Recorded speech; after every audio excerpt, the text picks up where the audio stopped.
Well, locally, plenty of clouds around today, and we will have a chance for some rain as we're heading into the afternoon. In fact, we had that rain chance highest between 1 and about 7 o'clock. If you are worried about high school football later on tonight, should be dry for those games that get going at 7 o'clock. Could be a little bit damp out there, though, behind some of the rain we're expecting. 63, mostly cloudy at the Pittsburgh airport. The winds out of the northwest at 8 miles an hour, and our barometer also at 30.21 of an inch. We're looking at the dew point at 51, so still fairly dry at this point when it comes to our dew point. Other communities, 63 in Latrobe, Morgantown 64, and Wheeling coming in at 65 degrees. High temperature today should be right about where we are. In fact, we're going to be looking at a boundary sliding in.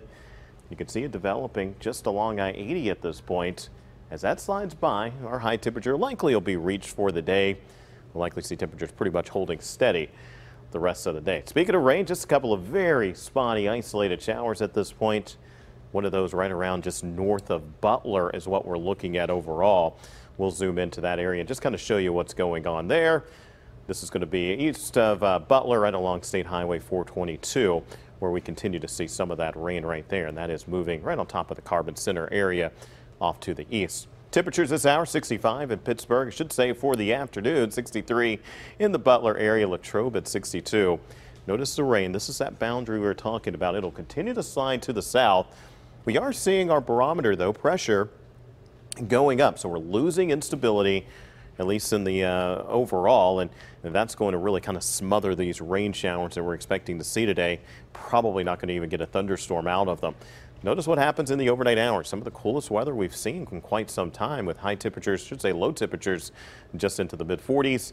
And then as we're heading into the afternoon tomorrow, slightly warmer weather. We actually have the high at about 67 degrees. Let's talk about what's going on actually in the Caribbean, heading towards Miami.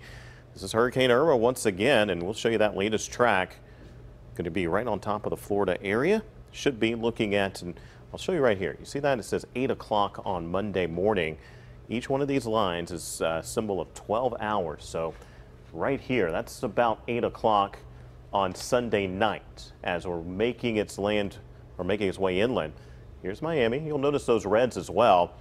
Those are going to be those hurricane warnings that we now have in place along the coast. So heavy rain and obviously that storm surge, the big concern for Florida. For us, we are going to be impacted just slightly by Irma. Now, we won't see any flooding here, but a couple of rain showers could be possible.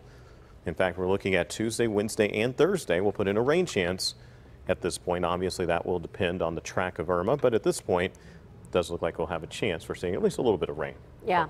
Wow, a lot going to happen between then and now. Yeah, even every 12 hours, a lot's going on right now, but currently a Category 4, 150-mile-an-hour sustained winds. All right, thank you, Ron.